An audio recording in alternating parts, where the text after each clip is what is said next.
In an electoral campaign that was criticized for its lack of concrete promises, one commitment that Barack Obama did make was to withdraw all U.S. combat troops from Iraq within 16 months of taking office.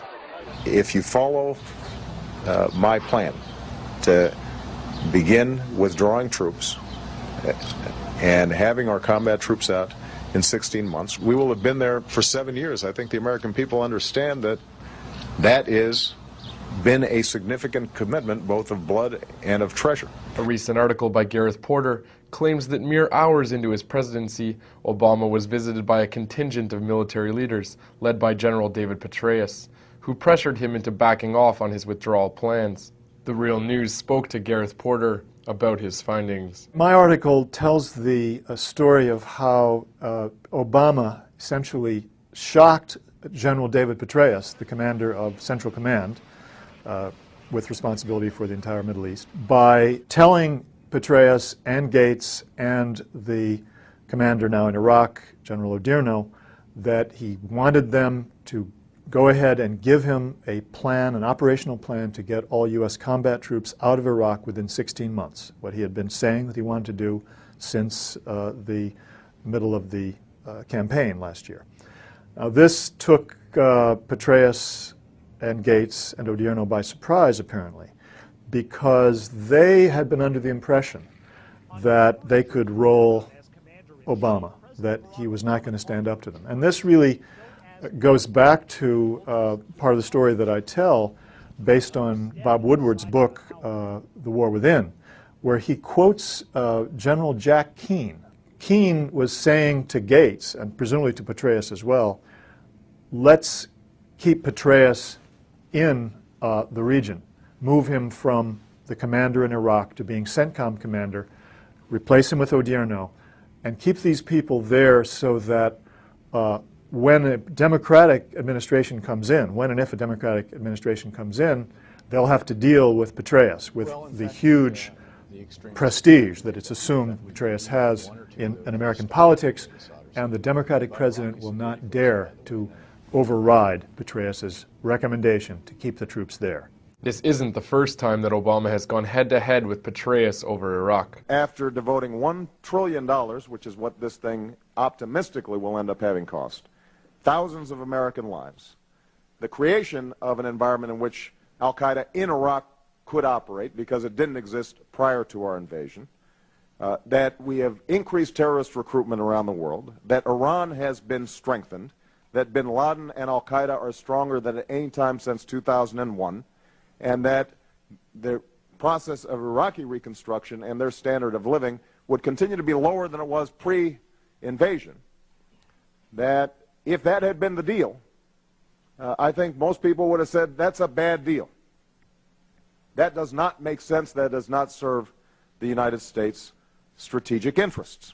And so I think that some of the frustration you hear from some of the questioners is that we have now set the bar so low that modest improvement in what was a completely chaotic situation, to the point where now we just have the levels of intolerable violence that existed in June of 2006, is considered success. And it's not. This continues to be a disastrous foreign policy mistake.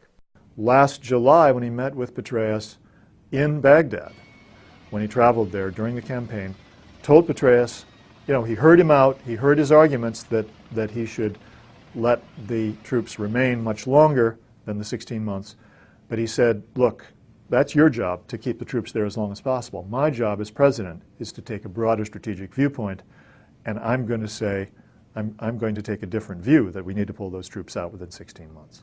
So now that Obama is in the Oval Office and following through on his promise, and in doing so opposing the will of the military leadership, how is the military going to react to this? The second part of the story is, and the real important part of the story is that the military is not going to take that passively. What I have learned is that a number of generals, senior generals, retired and active duty, are now talking about how they can seed the storyline in the U.S. media that Obama's policy of 16-month withdrawal is too risky, that it will cause a collapse in Iraq, that the stability that they say that they have achieved there will be lost, and that it will be Obama's fault. That's the line that they're going to start feeding the people who cover the Pentagon in the media. And that was foreshadowed when Jack Keane appeared on the Lehrer NewsHour the very night of that meeting in the White House, January 21st, the day after Obama was inaugurated, when he made that very argument, that it's too risky, it's going to risk the political stability that we have achieved in Iraq with the U.S. occupation.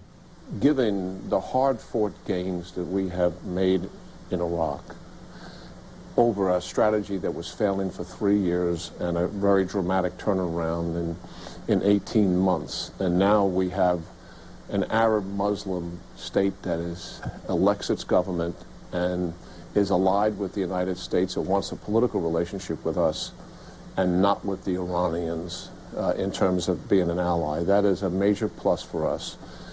No one wants to squander those gains, and that would be their concern, and force reduction is certainly an issue that's on the table that they have concern about. They have created this narrative, as many of us know very well, that Petraeus' strategy and the surge in troops basically achieved this wonderful victory in Iraq by quieting things in the Sunni provinces and essentially defeating the Shiite militiamen loyal to Muqtada al-Sadr.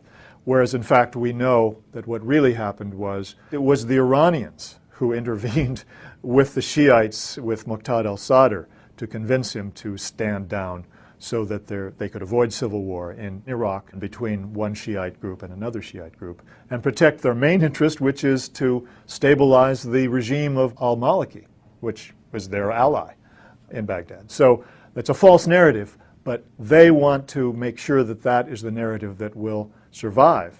But because of Obama's policy now, what they want to do is to make the argument that Obama will be to blame after the troops come out, and inevitably there will be stories coming out about the Iraqi government is leaning towards Iran, and there will be new fighting between Shiites and Sunnis, inevitably.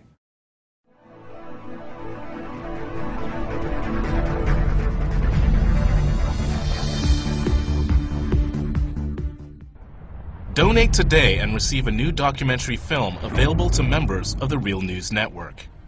The History of the National Security State with legendary author Gore Vidal. Bonus features of the DVD include an in-depth response to Vidal from ex-CIA analyst Ray McGovern, who served under 7 U.S. presidents, an exclusive interview with Colin Powell's former Chief of Staff Larry Wilkerson, and an insightful interview with oil policy analyst Antonia Juhas. The news magazine of the screen. Living glimpses of history in the making. Hollywood and Washington, there's a symbiotic relationship. They both deal with illusions. Reality doesn't often play much of a part. I think I saw through the myth of the Cold War almost from the beginning. I was a Washington political kid from a political family. Roosevelt first had radio because he had this great speaking voice and everyone liked to hear. Truman proceeded to break every arrangement that Roosevelt had set up for a peaceful coexistence. And Truman thought that it would be a good idea. Why not just stay armed all the time? And then he devised the national security state. You've got to go up and swear allegiance to the United States or else you're a commie. I mean, we had imported fascism. We get Dwight Eisenhower, who said that we have this great military industrial complex. It is a dangerous thing. And he said this is going to change everything. And the way our country's governed is going to change us politically. Along comes Jack Kennedy, who wanted to make his mark, believed in the Cold War. But he said in this kind of politics, it is the appearance of things that matters. I think everybody should take a sober look at the world about us. The national security state still exists. Only it isn't communism anymore, it's terrorism. This is the most serious thing that has happened in the history of the United States. Knowledge is power. We need an honest news system. We need the real news. This is the sort of thing we can build right now without anyone else's permission from the government or from the business community. It's the power's in our hands.